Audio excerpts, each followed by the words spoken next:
warahmatullahi wabarakatuh. Perkenalkan, nama saya Isma Rosiana Dewi, NIM 2141104021168. Saya berasal dari kelas 3 PIA. Di sini saya akan menjawab soal ulangan akhir semester mata kuliah sumber belajar PAI berbasis multimedia yang diampu oleh beliau Bapak Dr. Nurhalim MPD. Untuk soal yang pertama, pilihlah salah dua dari tugas yang telah Anda buat: video, WordPress, Blogspot, LKPD interaktif sebagai sumber belajar. Kemudian jelaskan bagaimana cara Anda menggunakannya dalam proses pembelajaran. Baik, di sini saya memilih video dan LKPD interaktif sebagai sumber belajar. Alasannya, karena menurut saya, video menjadi salah satu sumber belajar yang sangat efektif untuk menyampaikan materi kepada peserta didik. Karena di dalam video terdapat unsur audiovisual yang dapat membantu peserta didik untuk memahami materi yang disampaikan. Selain itu juga, unsur audiovisual ini dapat memberikan kesan belajar yang menyenangkan bagi peserta didik. Kemudian, video ini juga dapat diakses kapanpun dan dimanapun peserta didik itu membutuhkan. Misalkan peserta didik membutuhkan untuk mengulas materi, persiapan ujian, dan lain sebagainya, video bisa diakses kapanpun dan dimanapun peserta didik membutuhkan. Kemudian, alasan saya memilih LKPD interaktif sebagai sumber belajar adalah saya rasa LKPD interaktif ini bisa menjadi salah satu cara penilaian yang kekinian karena dibalut dalam balutan teknologi. Selain itu juga dikemas layaknya game yang digemari oleh peserta didik. Kemudian, LKPD interaktif ini bisa menjadi salah satu alternatif bagi orang tua ataupun guru untuk meminimalisir penggunaan gadget yang kurang produktif. Daripada buat tiktokan, mending buat nambah pengetahuan kan? Dalam proses pembelajaran, saya akan menggunakan video sebagai media untuk menyampaikan materi yang akan dibahas. Kemudian, tetap saya akan mengadakan tanya jawab sebagai respon dari video yang telah saya tayangkan. Apakah peserta didik ini menonton, memahami, atau tidak? Apabila masih ada pertanyaan, peserta didik dapat bertanya kepada saya secara langsung. Kemudian, setelah saya memberikan materi melalui video dan tanya jawab, saya akan memberikan penilaian dengan menggunakan LKPD interaktif. Nah, LKPD interaktif ini berfungsi untuk menganalisis atau mengecek seberapa jauh pemahaman peserta didik terhadap materi yang disampaikan. Untuk soal yang kedua adalah buatlah flowchart dan jelaskan bagaimana cara Anda menggunakannya. Flowchart sendiri adalah secara simpelnya kita bisa artikan sebagai alur atau aliran kerja yang mana di situ menggunakan simbol-simbol grafis yang dihubungkan dengan tanda panah. Di mana simbol-simbol grafis ini memiliki makna tersendiri. Misalkan oval itu disebut sebagai terminator yang artinya awal atau akhir dalam program. Kemudian ada persegi panjang, ini artinya proses. Kemudian ada segi enam yang berarti preparation, yang artinya harga awal ataupun patokan-patokan angka yang akan digunakan. Kemudian ada yang namanya jajar genjang, itu untuk output atau input data. Nah, di sini saya mencontohkan flowchart untuk langkah kerja mengetahui jumlah atau besaran zakat emas. Nah, di sini bisa dilihat saya memulainya dengan termination dengan bentuk oval sebagai awal program. Kemudian di bawahnya ada segi 4 yaitu proses, di mana kita prosesnya kali ini ingin mengetahui besaran zakat emas.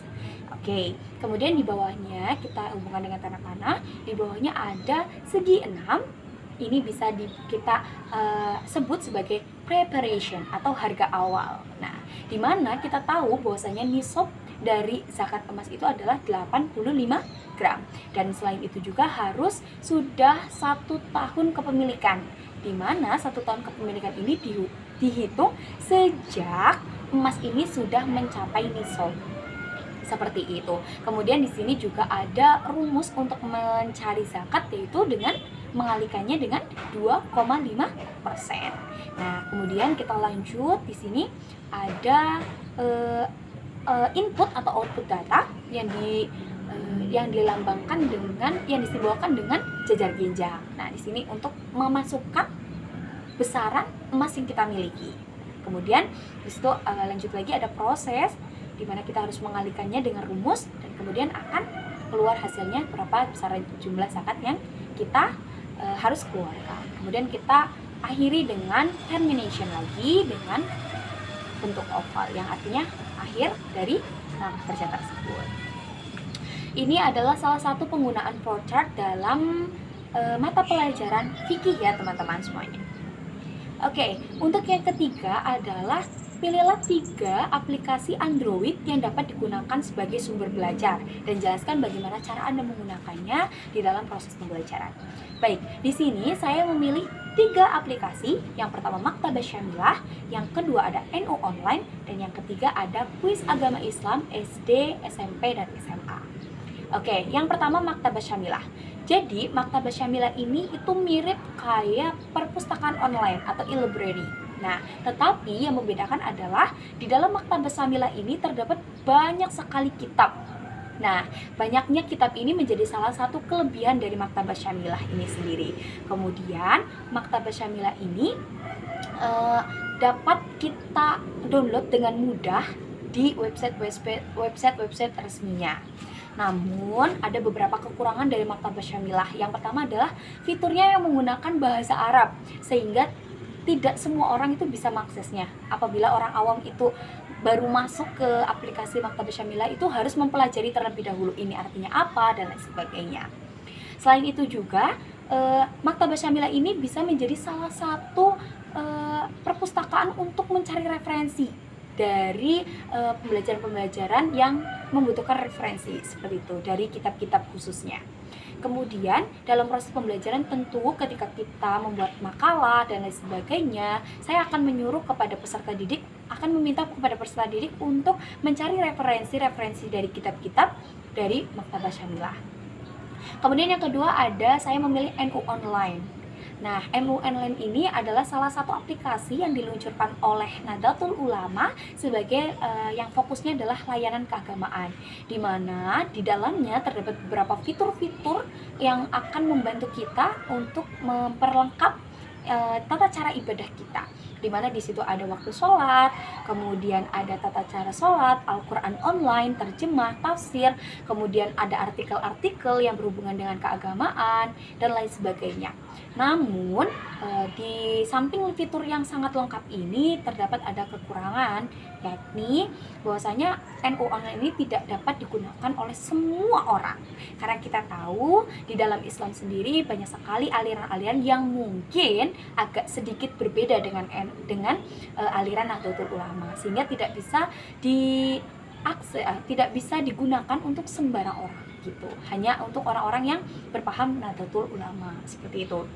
Namun di sisi lain aplikasi Nahdlatul Ulama ini cukup lengkap di dalamnya karena terdapat ada kalkulator zakat, ada tata cara sholat, terus alarm sholat, dan lain sebagainya, punya all in one banget. Nah, dalam proses pembelajaran saya dapat menggunakannya di dalam pelajaran fikih dalam perhitungan zakat, kalkulator zakat itu sendiri.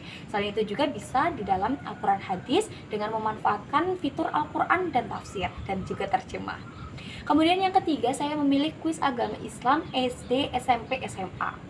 Kenapa? Karena ini menjadi salah satu aplikasi yang menarik menurut saya, karena di dalamnya memuat lebih dari 6.000 soal dari jenjang kelas 1 sampai kelas 12 SMA. Lengkap banget ya, dari kelas 1 sampai kelas 12 SMA ada di situ semuanya.